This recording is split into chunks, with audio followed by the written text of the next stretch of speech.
कई साल पहले एक दूरस्थ राज्य मथुरा नामक जगह पर एक बहुत ही निर्दय राजा था जिनका नाम कंस था। वह एक क्रूर शासक था जो हमेशा अपने राज्य में सत्ता में बने रहना चाहता था। लेकिन एक विशेष आकाशवाणी ने कहा कि उसकी अपनी बहन देवकी का 8वां बच्चा उसकी गद्दी को हर लेगा और उसका वध कर देगा। इस आकाशवाणी ने उसे बहुत डराया। इसलिए राजा कंस ने अपनी बहन देवकी और उनके पति वसुदेव को एक अंधेरे उदास कारागार में बंद कर दिया। उसने सोचा कि इससे आकाशवाणी पूरा नहीं होने देगा। देवकी और वसुदेव भगवान विष्णु के प्रति समर्पित थे और उन्हें पता था कि उनका 8वां बच्चा बहुत विशेष होने वाला था। वे अपने बच्चे का आगमन होने का धैर्य से कारागार में इंतजार कर रहे थे। एक जादुई रात को कुछ अद्वितीय घटना घटी। यह वह रात थी जिसे भगवान कृष्ण के जन्म की रात कहा जाता है, जिसे जन्माष्टमी कहा जाता है। जब घड़ी में 12 बजे देवकी ने एक सुंदर बच्चा पैदा किया जिसका नाम कृष्ण था। उसकी त्वचा बरसात के बाद की बादल की तरह थी और उसकी आंखें रात के आकाश में चमक रही थीं। वह थे भगवान विष्णु का 8वां अवतार कृष्ण भगवान। लेकिन छोटे कृष्ण को राजा कंस से सुरक्षित रखना था।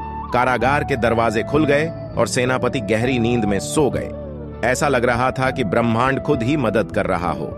चमत्कार से कृष्ण के पिता वसुदेव उसे एक तूफानी रात में गोकुल नामक एक गांव तक ले गए। वहां उसने एक बच्ची को पाया जिसका नाम योगमाया था, जो यशोदा और नंद के पास पैदा हुई थी। वसुदेव ने बच्ची योगमाया को बच्चे कृष्ण के साथ बदल दिया। योगमाया कोई आम बच्ची नहीं थी।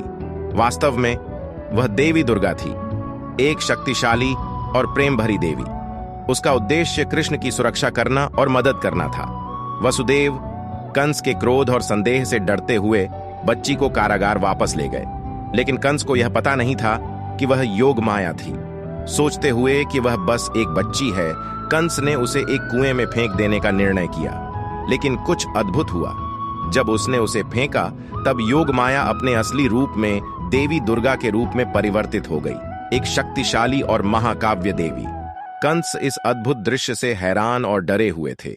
उन्होंने समझा कि वह एक दिव्य शक्ति के सामने है जो उससे कहीं ज्यादा महत्वपूर्ण है।